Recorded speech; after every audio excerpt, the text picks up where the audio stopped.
Surgery కంటే hospital bill అంటేనే భయం. అదే మధ్య తరగతికి అందుబాటు ధరలో వైద్యం. Medistar hospitals.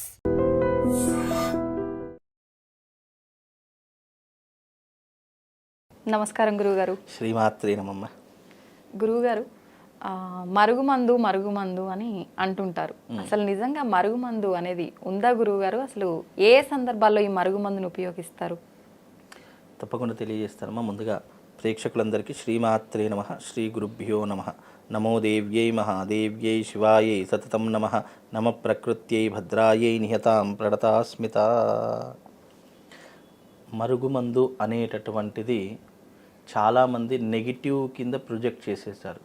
అంటే ఒక మరుగుమందు అనేటటువంటిది పెట్టడం ద్వారా అది ఎన్నో రకాలైనటువంటి సైడ్ ఎఫెక్ట్స్ కలగజేస్తుంది, మనిషిని పిచ్చివాణ్ణి చేస్తుంది, మనిషిని ఎన్నో రకాలుగా నాశనం చేస్తుంది, కుటుంబాన్ని విచ్ఛిన్నం చేస్తుంది.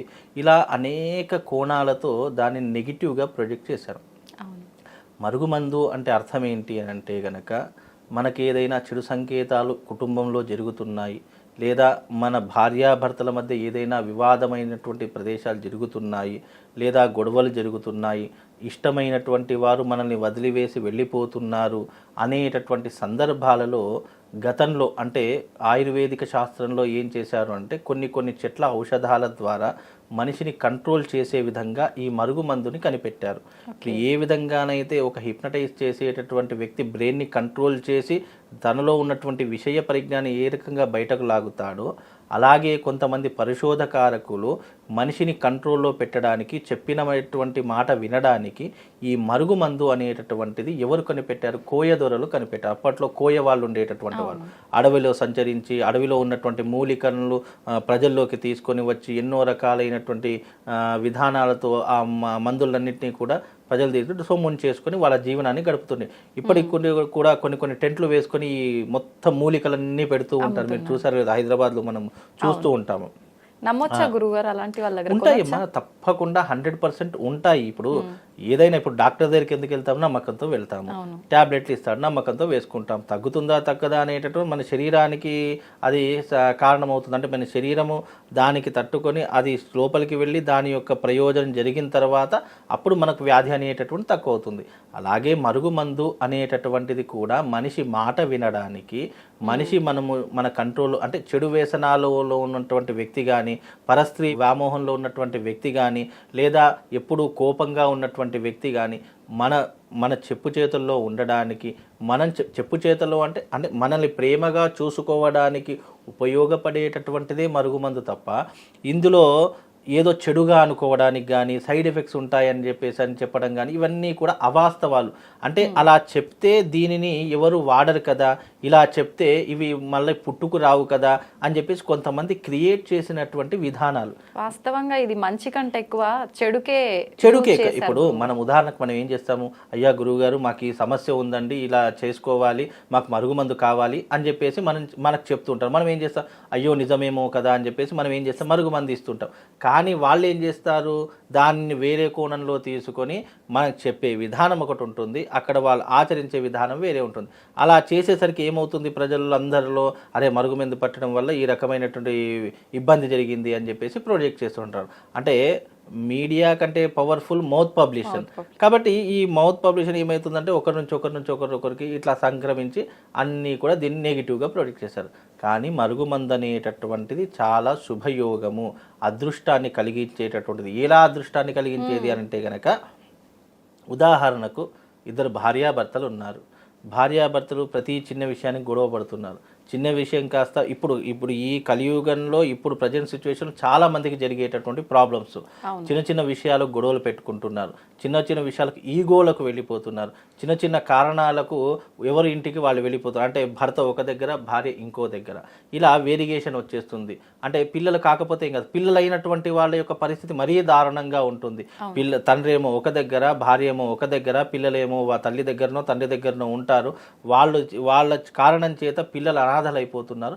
అంటే ఇలా అనేక రకములైనటువంటి కారణాల చేత ఈ రకమైనటువంటి ఇబ్బందులు పడుతున్నటువంటి వారికి ఇలాంటి మరుగుమందు అనేటటువంటిది పెట్టడం చేత వాళ్ళిద్దరూ కూడా ఒకరినొకరు అర్థం చేసుకొని మళ్ళీ కలిసే అవకాశాలు ఉంటాయని చెప్పేసి ఈ మరుగుమందుని ఏర్పరిచారు తప్ప ఇదేదో చెడు దానికోసమో లేదా ఎవరినైనా వశీకరణ చేసుకుందామని చెప్పేసి విధానంతోనో లేదా ఏ అమ్మాయికి ఇచ్చినా వాళ్ళు ఎప్పుడు నా వైపే వస్తారనే అంశంతో చేసినటువంటిది కాదు. ఇవన్నీ అభూత కల్పనలు, ఇవన్నీ కూడా మనుషులు సృష్టించినటువంటివి. ఆ విషయం కోసం మరుగుమందు కనిపెట్టలేదు.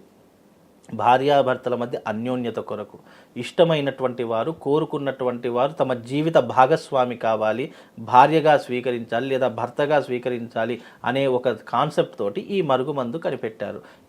ఇది వేసుకోవడం వల్ల ఏమవుతుంది అని అంటే గనక ఇష్టం పెరుగుతుంది.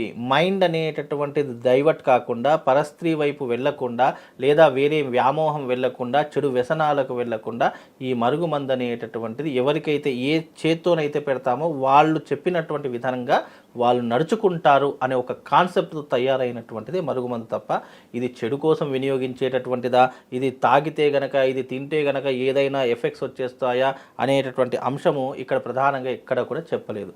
కనుక ఇది లోక కళ్యాణం కోసం, మంచి కోసం, కుటుంబం బాగుండాలి అని ఉద్దేశించినటువంటిదే తప్ప మరో ఉద్దేశం లేదమ్మా దీంట్లో. కానీ చాలా వరకు మారుమూల గ్రామాల్లో ఈ మరుగుమందు అనే పదం అయితే ఎక్కువగా వినిపిస్తుంటుంది గురువు గారు, ఎక్కువగా ఉపయోగిస్తుంటారు కూడా. అయితే చెప్తుంటారు సరే మంచికైనా చెడుకైనా ఉపయోగించినా పెట్టడం వల్ల వాళ్ళకి నిజంగానే ఇందాక మీరు స్టార్టింగ్ లో చెప్పినట్టు మైండ్ ఖరాబ్ అయిపోతుంది, పిచ్చోళ్ళు అయిపోతారు, కడుపులో ఏవో గడ్డలు అవుతాయి, ఇట్లాంటి చాలా చాలా వింటుంటాం. అపోహలే అంటారు ఇవన్నీ. నాకు చాలా మంది కూడా ఫోన్ చేశారు, గురుగారు మరుగుమందు పెడితే అది కడుపులో గడ్డలాగా ఉండి మనిషి చనిపోయేంత వరకు అలాగే ఉంటుంది అని చెప్తున్నారు, ఇది ఎంతవరకు వాస్తవం అని కొంతమంది ఫోన్ చేస్తూ ఉంటారు. నిజంగా మరుగుమందు ప్రతి మనిషి మీద పనిచేస్తుందా అనేటటువంటి అంశం అడుగుతూ ఉంటారు. అసలు ఈ మరుగుమందు వల్ల ప్రయోజనం ఏంటి, మేము వాడాం కానీ మాకు ఎలాంటి రిజల్ట్ లేదు అని కొంతమంది చెప్తారు. నిజానికి మరుగుమందు అనేటటువంటిది మంత్రయుక్తంగా పెట్టాలి. మరుగుమందు తయారు చేయడం అనేటటువంటిది చిన్న విషయం కాదు. దీనికి దొరికేటటువంటి మూలికలు మన దగ్గర ఎక్కడ దొరకవు. దొరికే 3 మూలికలు ఎక్కడ దొరుకుతాయంటే, 1 కాశీలో దొరుకుతుంది, 2 ప్రయాగలో దొరుకుతుంది, 3 హరిద్వార్లో దొరుకుతుంది. ఈ 3 మూలికలు చాలా ప్రధానమైనటువంటివి. దీనితో మనం ఏం చేస్తాము అనంటే, అవి ఒక్కొక్క నక్షత్రం రోజు ఒక్కొక్క మూలికను మనము దానిని పొట్టంతా తీసేసి ఒక గ్రైండర్ చేసేసి ఒక లిక్విడ్, ఒక పిండిలాగా తయారు చేసుకోవాలి. ఆ 3 మూలికలు పిండి తయారు చేసుకొని దానికి ఒక లగ్నం ఏర్పరచుకోవాలి.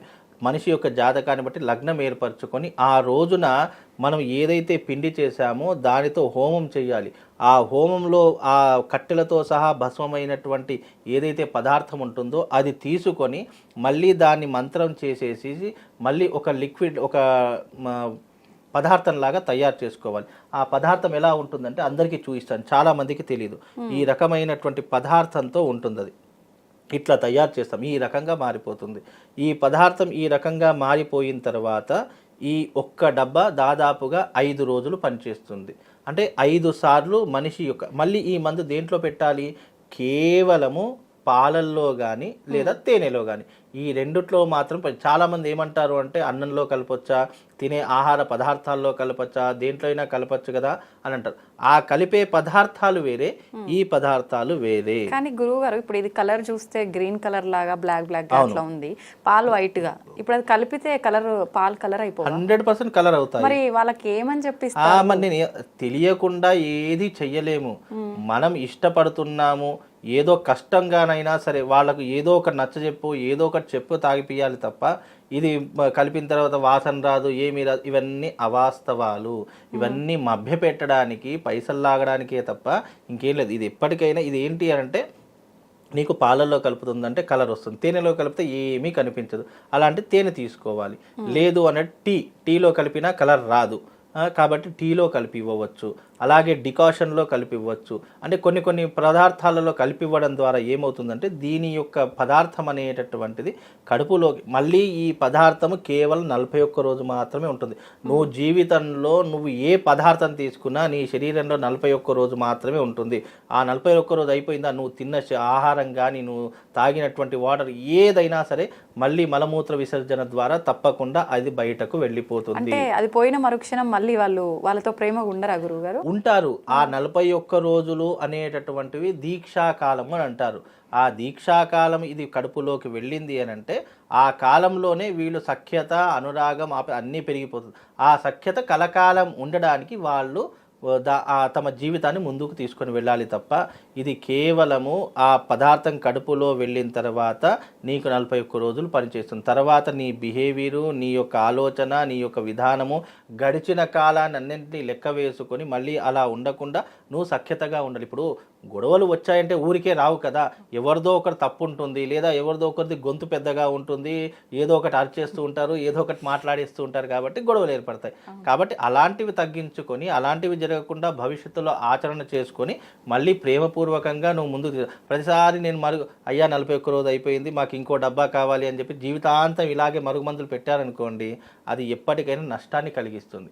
అలా కాకుండా ఆ 40 ఇప్పుడు మనకు ఒక అవకాశం వచ్చిందండి, అంటే అవకాశం అంటే ఏంటి, ఒక మంచి ఆపర్చునిటీ వచ్చింది, దాన్ని ఏ రకంగా వినియోగించుకోవాలని ఆలోచించాలి తప్ప నాకు ప్రతిసారి అవకాశం అయిపోయింది ఇంకో అవకాశం రావాలంటే ఎప్పటికీ రాదు. మనకు అదృష్టం ఉన్నప్పుడే అవకాశాన్ని వినియోగించుకోవాలి. ఈ మందు పెట్టినప్పుడు ఆ భర్త మారిపోయినప్పుడు ఏ రకంగా ప్రేమగా ఉండాలి, గతంలో ఏం తప్పులు చేశాను అవి చేయకుండా మళ్ళీ నా భర్తను కానీ నా భార్యను కానీ ఏ రకంగా చూసుకోవాలి అని మానవ ప్రయత్నం చేయాలి. కానీ ఇది ఏంటి, నువ్వు సఖ్యతగా ఉండడానికి, పోయినటువంటి వాడు నీ దగ్గరికి రావడానికి ఇదొక నీకు అవకాశంలా ఉంటుంది. 199 సమస్యలు మనతోనే క్లియర్ అవుతాయి, ఇది ఎప్పటికైనా గుర్తుపెట్టుకోండి. ఇవన్నీ ఏంటి అంటే జస్ట్ నీకు ఒక మార్గాన్ని సూచించేటటువంటి ఒక పదార్థంగానే ఇస్తాను తప్ప దీనివల్ల ఏ మిరాకిల్స్ అద్భుతాలు ఏమీ జరగవు. 199 సమస్యలు మానవుడి యొక్క అంతర్గతంతోనే క్లియర్ అవుతాయి, అది ప్రతి ఒక్కరు తెలుసుకోవాలి. కనుక వీటన్నిటికీ కూడా ఒక ప్రయోజనం ఉంది. ఇది వాడేటప్పుడు నేను చెప్తాను, ఏం చెప్తాను, అమ్మ ఈ రకంగా ఉండాలి, ఈ రకమైనటువంటి పద్ధతులను పాటించాలి, ఈ రకమైనటువంటి నియమాలను పాటిస్తేనే ఇది నీకు పని చేస్తుంది, లేకపోతే దీని జోలికి రాకు, అసలు దీని గురించి నువ్వు మర్చిపోయింది ఉత్తమము. ఎందుకంటే ఇది చిన్న ఆషామాషి వ్యవహారం కాదు, లైఫ్ అండ్ డెత్ అంటే నీ జీవితానికి సంబంధించినటువంటి అంశం. దాని రకంగా ఆలోచన చేసుకొని ఈ యొక్క పదార్థాన్ని వినియోగించుకుంటే మంచి జరిగే అవకాశాలు ఉన్నాయి. మంచి కోసమే తప్ప ఇక్కడ చెడు కోసం వాడితే కనుక ఫోన్ చేయవద్దు, దీని గురించి అడగవద్దు. చాలామంది ఏం చేస్తారంటే ఒక రాయేసి చూస్తారు, మరుగుమందు ఉంటుందా లేదా, అసలు నిజంగా పనిచేస్తుందా లేదా దీని గురించి తెలుసుకొని మేము తయారు చేసుకుంటే బాగుంటుంది. ఇలా చాలామంది ఎన్నో ప్రయోగాలు చేస్తారు నా మీద. Nothing doing. నీకు ఏం సమస్య ఉంది, నీకు నిజంగా అది పని చేస్తే నేను ఇస్తాను, లేదు అంటే నువ్వు ఫోన్ కట్ చేసుకో, నాకు ఏమి డబ్బులు వేయాల్సిన అవసరం లేదని నేను ముందే చెప్పేస్తాను. ఎందుకంటే ఇది మంచి కోసం కంటే చెడు కోసం ఎక్కువగా ఆచరణ చేస్తారని నాకు భయము. అందుకే ఇవన్నీ దృష్టిలో ఉంచుకొని, ఎందుకంటే గతంలో కొన్ని జరిగాయి సంఘటనలు, అవన్నీ దృష్టిలో పెట్టుకొని జరగకూడదు అనేటటువంటి ఒక దాంతో ఇవన్నీ కూడా ఆలోచన చేసి చేసుకోవాల్సినటువంటి విధానాలమ్మా. నిజంగా ఎవరికైనా మంచి జరగాలనుకునే మన ప్రయత్నం చేస్తాం గురువు, వాళ్ళు ఏ రకంగా ఉపయోగిస్తున్నారు అనేది అదే నా భయము. ఎందుకంటే ఇప్పుడు నేను చిన్న విషయం చెప్తా, గతంలో కూడా ఒక అమ్మాయి ఫోన్ చేసింది, ఏమంటే నేను ఇట్లా ఒక ఆయనని ఇష్టపడుతున్నాను, నాకు ఆయన నా దగ్గరికి కొన్ని రోజులు ఒక 2-3 ఇయర్స్ రిలేషన్షిప్లో ఉన్నాము, ఆ తర్వాత ఆయన వెళ్ళిపోయాడండి, అతను ఏదైనా చేసి నా దగ్గరికి రావాలండి, మేమిద్దరం పెళ్లి చేసుకోవాలి అని అనుకుంటాం, అంతవరకు చెప్పింది. దాని తర్వాత మళ్ళీ మరుగుమంది ఇచ్చిన తర్వాత అప్పుడు జరిగిన విషయం అంతా చెప్పింది. ఏమంటే ఆయన ఇంకా రాలేదమ్మా, ఎందుకు రాలేదమ్మా అంటే ఇంట్లో మా ఆయన. అది కాదమ్మా, ఇంట్లో ఆయనను పెట్టుకొని నువ్వు ఈ రకంగా నమ్మది, అప్పుడు చెప్పలేదు కదా అంటే మళ్ళీ మీరు ఏమనుకుంటారో నేను చెప్పలేదండి. ఇవన్నీ అంటే ఎలా అంటే ఇవన్నీ ప్రయోగాలు చేసి తర్వాత ఇవన్నీ చెప్తూ ఉంటారు. అంటే ఏంటి, ఇవన్నీ ఏంటంటే ఇంట్లో భర్త ఉంచుకొని ఇట్లాంటి వేషాలు వేసినప్పుడు అది ఏ రకంగా పనిచేసి చెయ్యదు. కాబట్టి అమ్మ నువ్వు ఇంకోసారి నాకు ఫోన్ చేస్తే మాత్రం బాగుండదు, సప్పుడాక నీ భర్తతో మంచి కాపురం చేసుకో, పిల్లలు ఉన్నారు, మళ్ళీ 2 ఆడపిల్లలు ఉన్నారు, ఎందుకు ఇవన్నీ నీకు వేషాలు అని చెప్తే ఇక అప్పటి నుంచి ఆమె నాకు ఫోన్ చేయలేదు. అంటే జరిగేదాకా ఒక విషయం చెప్తారు, జరిగిన తర్వాత జరగలేదమ్మా అని చెప్తే అది ఎలా జరుగుతుంది, నీకు భర్త ఉన్నాడు, పిల్లలు ఉన్నా, నువ్వు నాకు ఏం చెప్పావు, నేను ఇష్టపడుతున్నానని చెప్పి, అంటే నేను నీకు పెళ్లి కాలేదు అని అనుకొని నేను ఇష్టపడుతున్నావు అనుకున్నాను తప్ప నీకు జరిగిన సంఘటన ఇదని చెప్తే నేను అసలు నీకు అది పంపించేవాడినే కాదు కదా. అంటే ఇలాంటివి ఎన్నో సందర్భాలు జరిగాయి, అలా అమ్మాయి విషయంలో జరిగాయి, అబ్బాయి విషయాలలో జరిగాయి. అంటే భర్తలు ఉంచుకొని భార్యలు ఉంచుకొని కూడా ఈ రకమైనటువంటివి చేస్తున్నారు. కాబట్టి ఇవి కొన్ని రకాలుగా బ్యాన్ చేశారు, ఇవన్నీ కొంతమంది ఇవ్వడం కూడా మానేశారు. కానీ ఒకవేళ నిజంగా మంచి కోసం అయితే, నిజంగా భార్యాభర్తల మధ్య ఏదైనా ఇబ్బందులు ఉన్నా, ప్రేమించుకున్న వాళ్ళ మధ్య ఏదైనా ఇబ్బందులు ఉన్నా, అలాంటి వారి కోసం మనం చేసే తప్పులేదు. కానీ ఇలాంటివి చేస్తే మాత్రం పాపం వాళ్ళకు వస్తుంది, నాకు వస్తుంది, నేను ఎందుకు పాపం మూట కట్టుకోవాలి. కాబట్టి అందుకే ఇవి చాలా ఆలోచన చేసి ఈ విషయాన్ని పరిజ్ఞానంలోకి తీసుకోవాలమ్మా. నిజంగానే గురువు. అదే అట్లా. థ్యాంక్ యూ గురుగారు. శ్రీమాత్రేనమండి. గురుగారు, దక్షిణాయన పుణ్యకాలం, ఉత్తరాయణ పుణ్యకాలం అని చెప్పి మనకు మనం మాట్లాడుకుంటూ ఉంటాం, 2 ఆయనాలు ఉంటాయి. అయితే విశేషంగా కొంతమంది నమ్ముతున్నది ఏంటి అని అంటే, ఈ దక్షిణాయన పుణ్యకాలంలో మరణించిన వారు పుణ్యలోకాలకి వెళ్ళలేరు, వాళ్ళ ఆత్మలు వెళ్ళలేవు, ఉత్తరాయణంలో మరణించిన వారు పుణ్యలోకాలకి వెళ్ళిపోతారు అని చెప్పి. దీనికి ఉదాహరణగా భీష్ముడు కూడా అలా ఉత్తరాయణంలో మరణించారు కాబట్టి అని చెప్పి ఒకటి ఉదాహరణగా కూడా తీసుకుంటారు. ఇది ఎంతవరకు వాస్తవం? భీష్ముడికి ఉన్నటువంటి గొప్ప వరం ఏమిటి అంటే గనక, తాను ఎప్పుడు చావు కోరుకుంటే అప్పుడే తాను చావగలుగుతాడనేటటువంటి వరం అతనికి ఉంది. కాబట్టి ఉత్తరాయణ పుణ్యకాలంలోనే మరణించాలి, ఉత్తరాయణ పుణ్యకాలంలో మరణిస్తే నాకు ముక్తి కలుగుతుంది, మళ్ళీ మానవ జన్మ అనేటటువంటిది ఉండదు అనేటటువంటి క్రమంలో సూర్యుడు ఎప్పుడైతే మకర రాశిలోకి ప్రవేశించడం జరుగుతుందో అది ఉత్తరాయణ పుణ్యకాలంలోకి అడుగు పెట్టడం జరుగుతుంది. కాబట్టి ఉత్తరాయణ పుణ్యకాలంలోనే నేను మరణించాలి అనేటటువంటి ఒక దానితో, అందుకే భీష్మ పితామహుడి యొక్క శరీరం కూడా భూమికి తాకలేదు, ఎందుకంటే భూమి భరించలేదు. కాబట్టి ఈ భీష్మ పితామహుడి యొక్క శరీరం కూడా అంపశయ్యపై ఉంటుంది, అంటే బాణాలు గుచ్చుకొని అంపశయ్య అంటారు దాన్ని. ఆ అంపశయ్య మీద పడుకొని ఉండి నిరంతరము శ్రీకృష్ణుడి యొక్క నామస్మరణ చేసుకుంటూ ఉత్తరాయణ పుణ్యకాలం వచ్చేంత వరకు తన శరీరం అంటే ఎందుకు ఆ అంపశయ్య మీద అంటే, కురుక్షేత్రంలో మీరు గమనిస్తే భీష్మ పితామహుడు కౌరవుల వైపు ఎక్కువగా ఉన్నాడు కాబట్టి, కౌరవుల వైపు సమర్థించాడు కాబట్టి ఎంత ధర్మం పాటించినా భీష్మపిత గొప్ప ధర్మపరాయణుడు, అది అందరికీ తెలిసినట్టు జగమెరిగిన సత్యం. కానీ ఎంత ధర్మపరాయణుడైనా అసత్యం వైపు నిలబడితే ఎప్పటికో ఒకప్పుడు నేలవాలక తప్పదు. కాబట్టి భీష్మపితుడు గొప్ప మహాత్ముడు అని చెప్పుకోవచ్చు, గొప్ప జ్ఞానవంతుడు అని చెప్పుకోవచ్చు. అతనికి భూత భవిష్యత్ వర్తమానాదులు ముందుగానే తెలిసేటటువంటి గొప్ప జ్ఞానం కలిగినటువంటి వ్యక్తి కూడా తెలుసుకోవచ్చు. కానీ కౌరవుల వైపు నిలబడడం ఒక కారణము చేత ఆ యొక్క భీష్మ పితామహుడు నేల కొరగడం జరిగింది.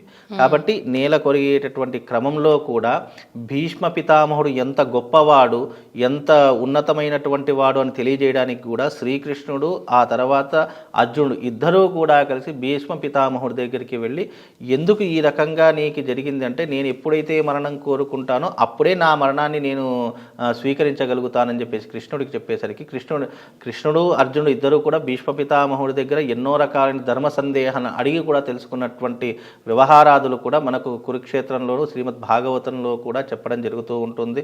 అందులోనూ ఈ యొక్క పుణ్యకాలం అంటే ఉత్తరాయణ పుణ్యకాలంలో మరణించడం వల్ల వైకుంఠ ప్రాప్తి కలుగుతుంది, విష్ణులోక ప్రాప్తి కలుగుతుంది అనేటటువంటి ఒక విశ్వాసము ప్రతి ఒక్కరికి ఉంటుంది. అందుకే భీష్మ పితామహుడు అనేటటువంటి వాడు ఉత్తరాయణ పుణ్యకాలం.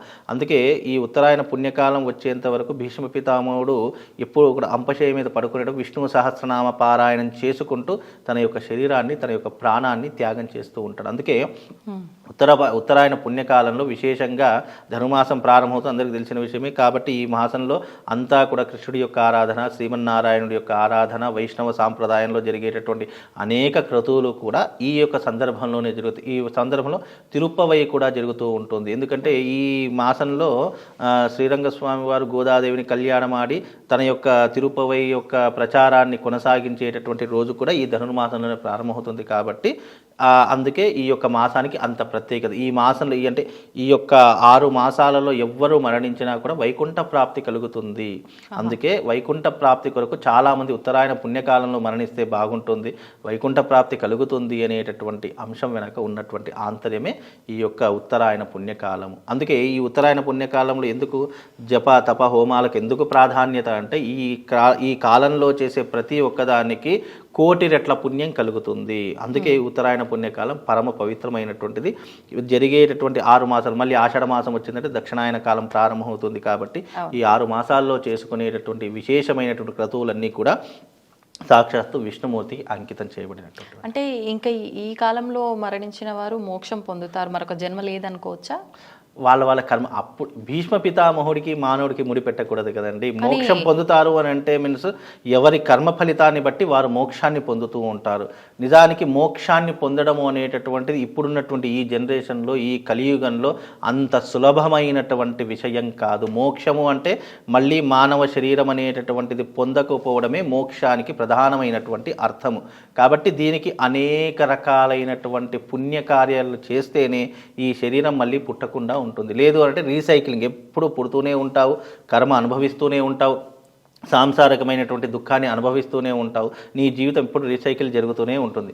నీ జన్మకు కారణం ఏంటో తెలుసుకొని ఎప్పుడైతే పుణ్యం వైపు నువ్వు ప్రయాణం చేస్తావో, ఎప్పుడైతే ధర్మం వైపు ప్రయాణం చేస్తావో ఆటోమేటిక్గా నీకు జన్మ రాహిత్యం అనేటటువంటిది కలుగుతుంది. అందుకే పూర్వకాలంలో ఋషులు, మునులు అందరూ ఎంతోమంది సత్పురుషులు మోక్షం కావాలి, మోక్షం కావాలి. మోక్షం అంటే అర్థం ఏంటి? మళ్ళీ జన్మ రాకుండా జన్మ రాహిత్యాన్ని పొందడమే మోక్షము అనేటటువంటి మాట వస్తుంది తప్ప ఇక్కడ మోక్షము దొరకడము అంత సులువైనటువంటి పని కాదు. శరీరము, మనస్సు, దేహము, మన యొక్క జ్ఞానము, మన యొక్క వాక్కు, మన యొక్క ఆలోచన ఎప్పుడైతే పూర్తిగా భగవంతుని మీద మనం అంకితం చేస్తామో అప్పుడే మోక్షానికి మార్గం కనిపిస్తుంది. మళ్ళీ అప్పుడు కూడా మోక్షం దొరకదు, ఒక మార్గం కనిపిస్తుంది. ఆ మార్గం గుండా వెళితే నీ జన్మరాహిత్యాన్ని నువ్వు పూర్తిగా పరిసమాప్తం చేసుకున్నట్టు అని భావం. ఓకే, ధన్యవాదాలు గురుగారు. శ్రీమాస్తు. And for more videos, please subscribe to iDream. Please subscribe to iDream. Please subscribe iDream. And please subscribe to iDream. For more videos, subscribe to iDream. please like, share and subscribe to the channel. Congratulations, iDream. Subscribe to iDream. Subscribe to iDream. So subscribe to iDream Media. iDream ki iDream team andarki huge congratulations. Please subscribe iDream Media. Please subscribe to iDream. Subscribe iDream. Please subscribe to iDream. iDream అంటే నా కళల ఛానల్ను subscribe చేసుకున్న నోరు తిరుగుతలేదు, మీరైతే గంట గుర్తు కొట్టండి. For more such videos, please subscribe to iDream. Subscribe to iDream. Please subscribe to iDream. Please subscribe iDream Media. Please do subscribe to iDream. Please subscribe to iDream Media. For best entertainment and information, please subscribe iDream. And don't forget to subscribe to iDream.